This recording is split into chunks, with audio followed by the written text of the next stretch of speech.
When it comes to the Revolutionary War of the American colonies, we all know the players. We know the sights. We've seen the Liberty Bell, heard the tales of Paul Revere and his midnight ride, and learned all about George Washington and his fateful trip across the Delaware. But the state that lays claim to more battles, skirmishes, and acts of revolution during this time period is none other than South Carolina.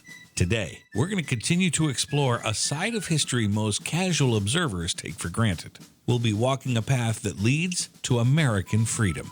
This is part 2 of the South Carolina Revolutionary War Trail on Beyond Your Backyard. Beyond Your Backyard is being brought to you in part by the following.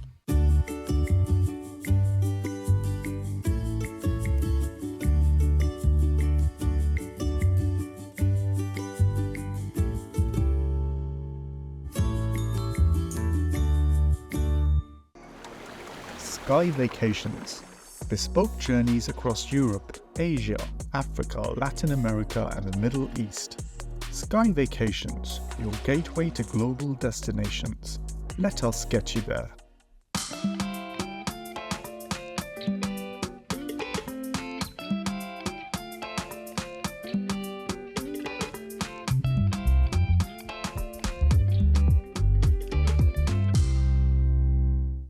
My name is Erik Hastings. Yeah, that's me. And for as long as I can remember, I've always loved to travel, and I still do today. But you know what I've learned? There's so much more that brings us together than divides us. Which is why I've made it my mission to do the very same things you can do, but to take you beyond the experiences, to uncover the soul of every place we visit. Let me introduce you to the people, the places, and the secrets that remind us how exciting it is to share with one another, to understand one another, and to realize just how connected we really are. I am Erik the Travel Guy, and this is Beyond Your Backyard.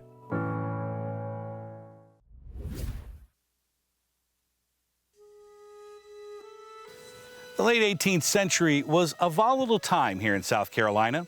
The Revolutionary War was being fought all over the colony, and it had all the makings of a fascinating story on an epic scale. Now think about it. You've got skirmishes, strategic seaports, espionage, loyalists, patriots, bloody battles with devastating consequences. You know, if you were here at the time, your patriotism was being called into question regardless of your allegiance, and the stakes couldn't be higher. Freedom for so many, on so many levels. You've got shop owners, you've got the enslaved, landowners, all caught in the crosshairs of a revolution that would help shape the course of the nation. Let's get started. One of the most stunning aspects of the South Carolinian chapter of the Revolutionary War is the sheer volume of battles. It seems there must have been new fights breaking out every day. And here in Johnsonville, I learned why. I think we forget the significant role that this colony played. Absolutely. In the war itself, right? Right, exactly.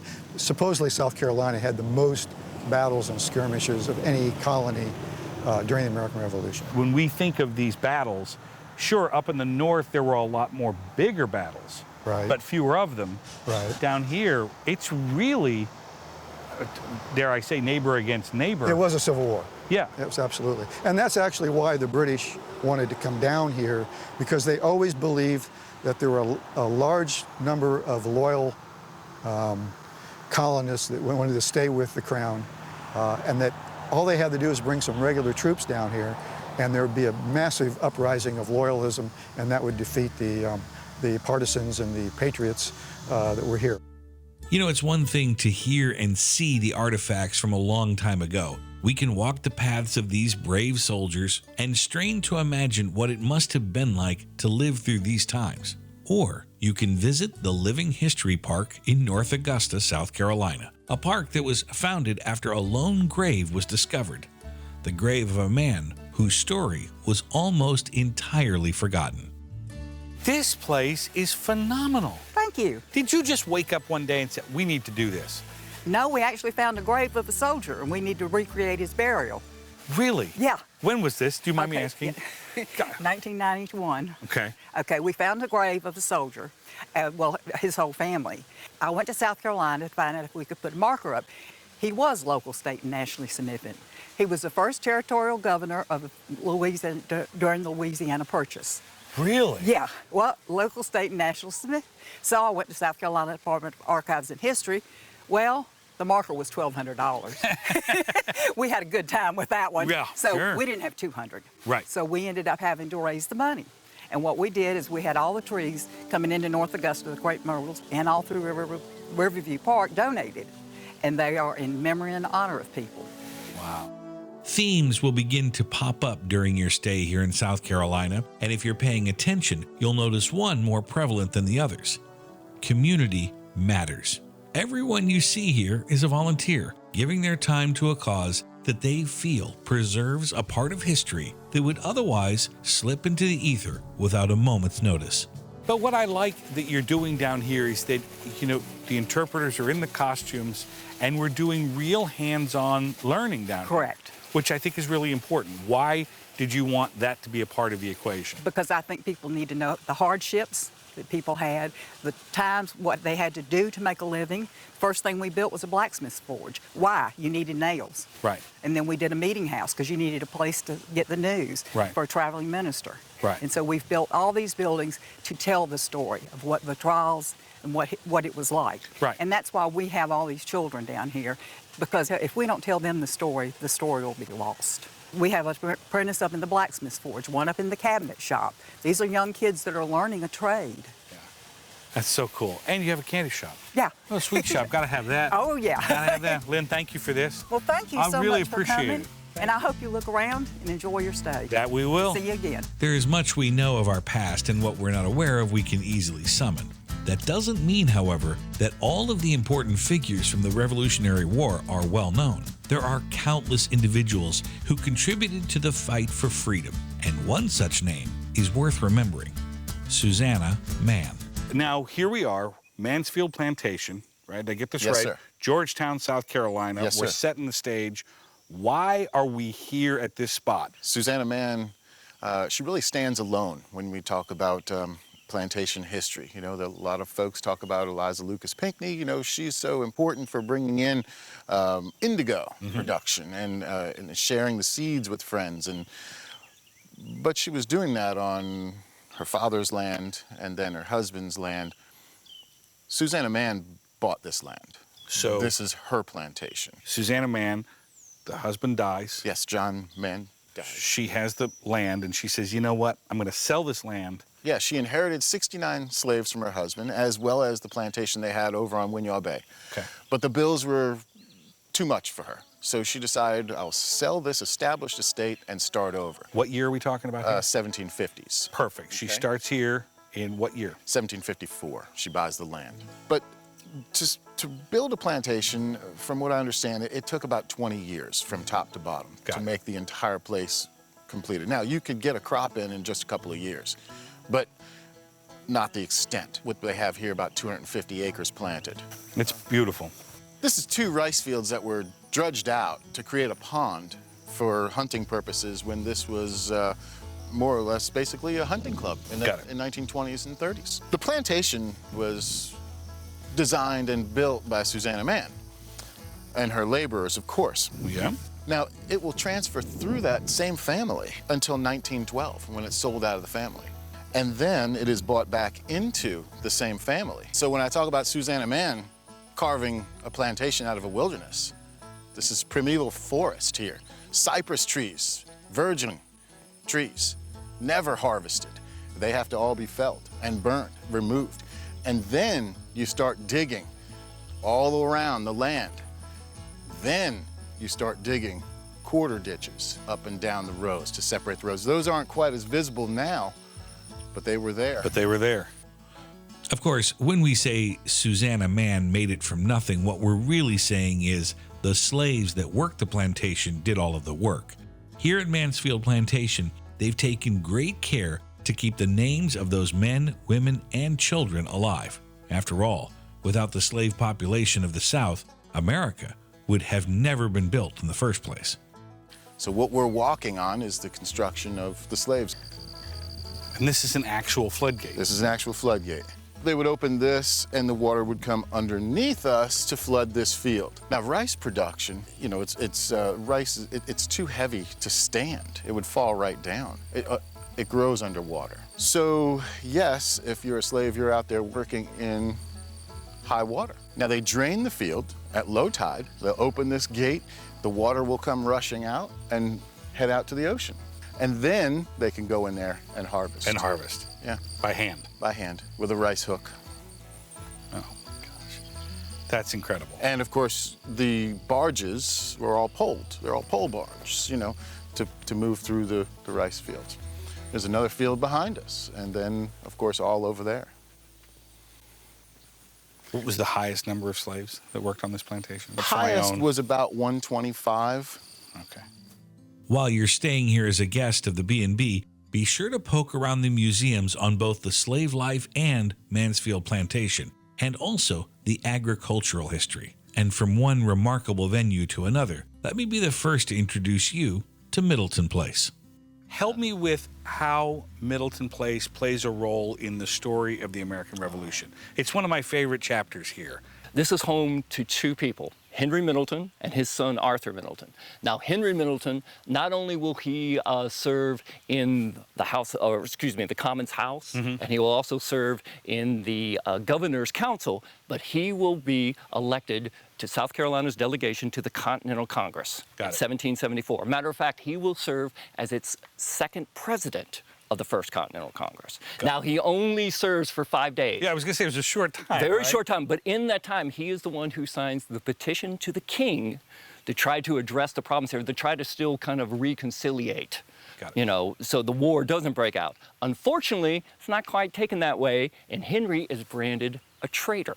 Matter of fact, he's branded a rebel, more specifically on this. Got it. Now, when he comes back to South Carolina, again, he's elected to the Continental Congress. However, he's pretty ill at the time, so his son takes his place. This is Arthur Middleton. Now, Arthur, whereas Henry was very modest, very reserved, Arthur is an extremist. He's kind of a maverick. Oh, he's very much a maverick. Yeah. He's very much into, if anyone is against the American cause, tar and feather. Yeah. He's also, we believe that he helped steal gunpowder from the powder magazine here in Charleston one night. They just come and take it all. We think Arthur is kind of behind that. Sure. But when he comes to Congress, he becomes a signer of the Declaration of Independence. Wasn't it only four people from South Carolina signed? Yes. And he's one of them. Yeah, you have Arthur Middleton, you have Edward Rutledge, which is his brother-in-law. Yep. Okay. Then you also have Thomas Lynch Jr. and you have Thomas Hayward. Right. These four. Now, when the first vote of independence is taken in July 1st, keep in mind these four gentlemen, they originally vote no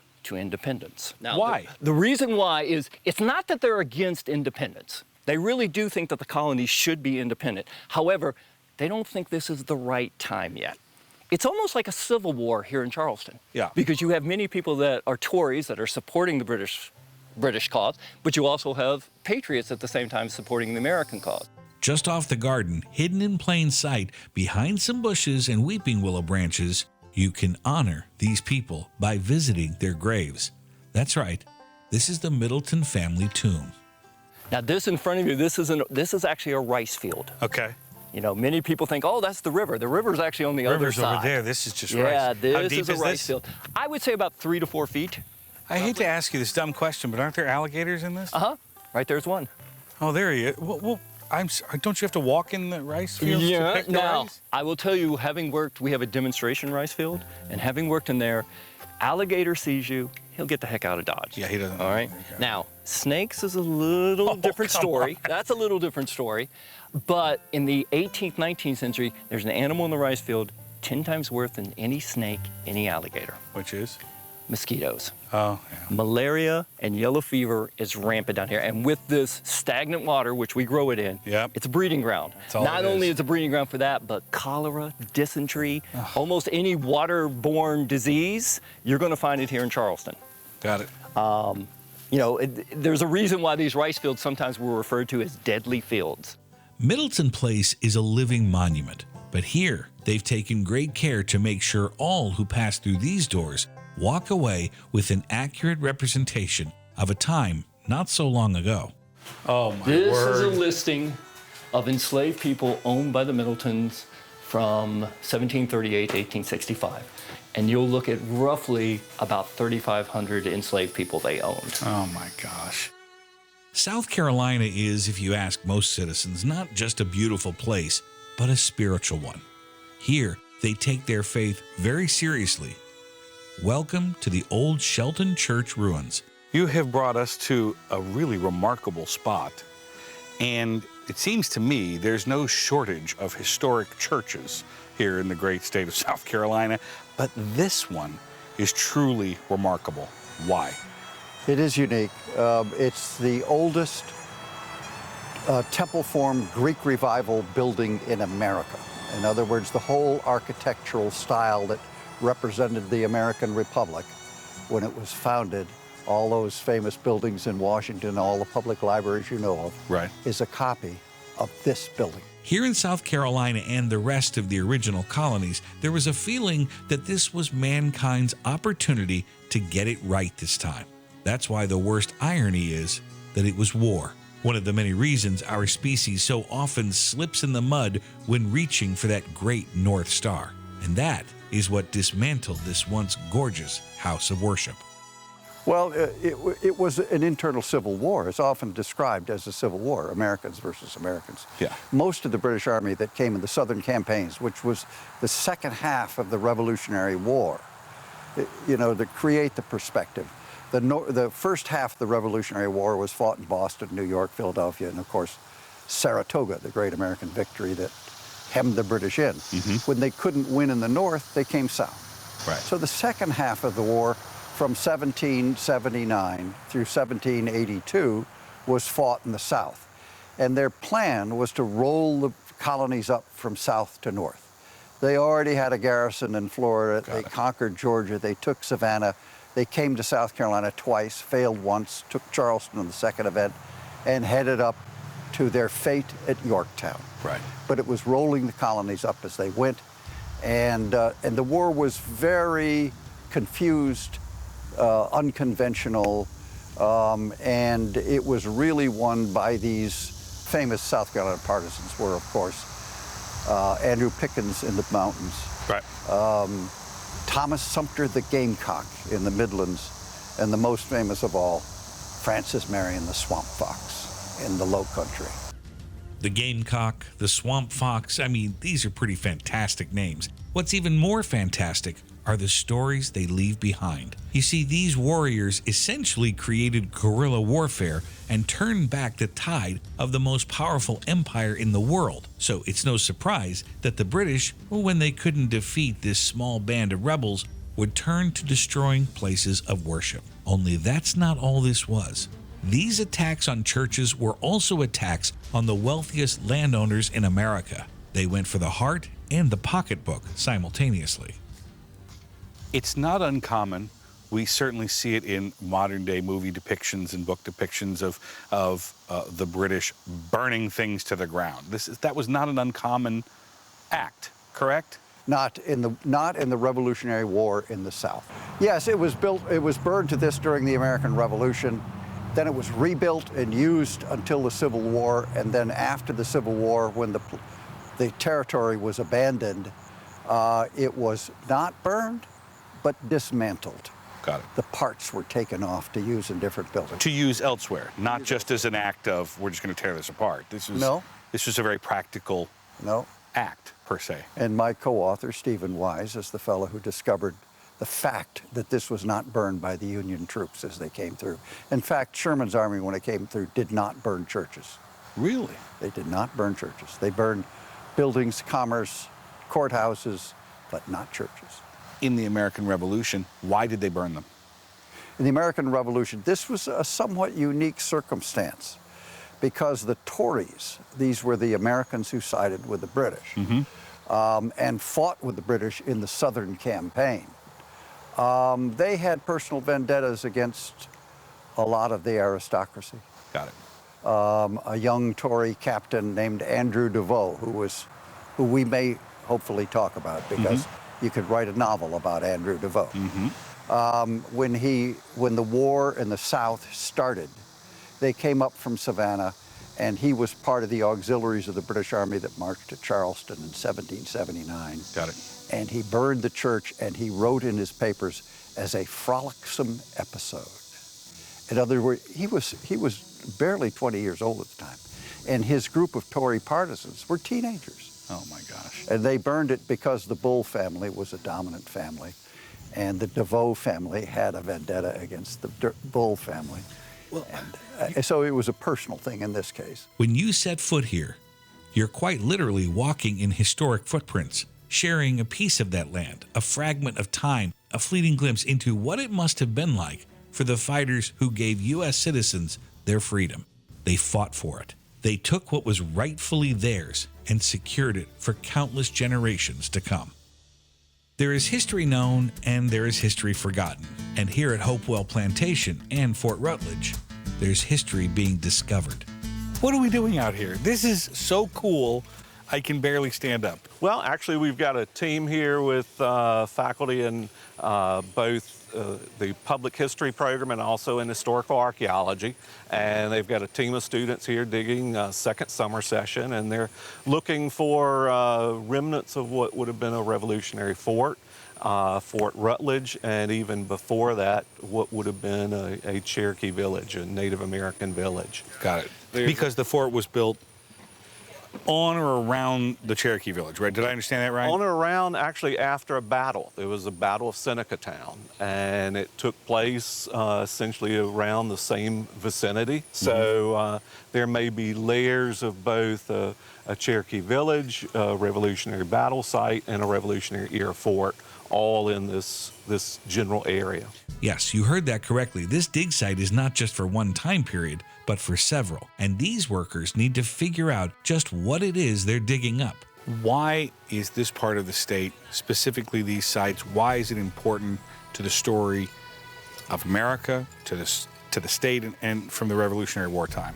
Well, I think it's true answer is we usually think of the American Revolution in Boston or Massachusetts or Virginia, but the Southern campaign was really crucial in winning the American Revolution. Visiting virtually every corner of this state to learn more about South Carolina's role in the American Revolution was even more rewarding than I had anticipated. The crew and I truly enjoyed shooting both of these episodes, and I walked away with a better understanding of what an important contribution this state has made on the story of America. So you see, this was a high-stakes cause, fought on treacherous, diverse, yet beautiful land all over the state by people with deep convictions. By visiting here, you can't help but to be moved by the sacrifices made by the brave men and women in the spirit of freedom. On the South Carolina Revolutionary War Trail, I'm Erik the Travel Guy. Thank you for exploring beyond your backyard. This is probably the first person in the history of this television program that's actually walking too slow, so you could pick it up. Okay. This woman left me in the dust back there, but here she's like, we're going any slower, we'll be going backwards. All right, pick it up already. Okay. I'm like, because I want to upstage you, I feel bad. Get over here.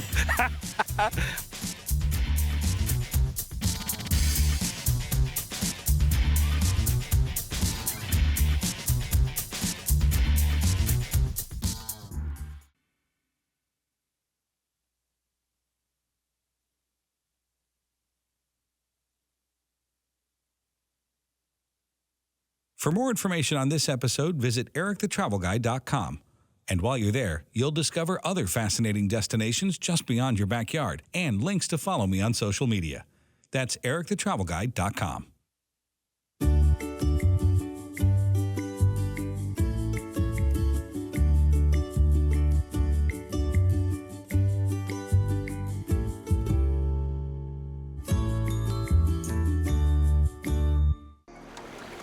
Sky Vacations. Bespoke journeys across Europe, Asia, Africa, Latin America, and the Middle East. Sky Vacations, your gateway to global destinations. Let us get you there.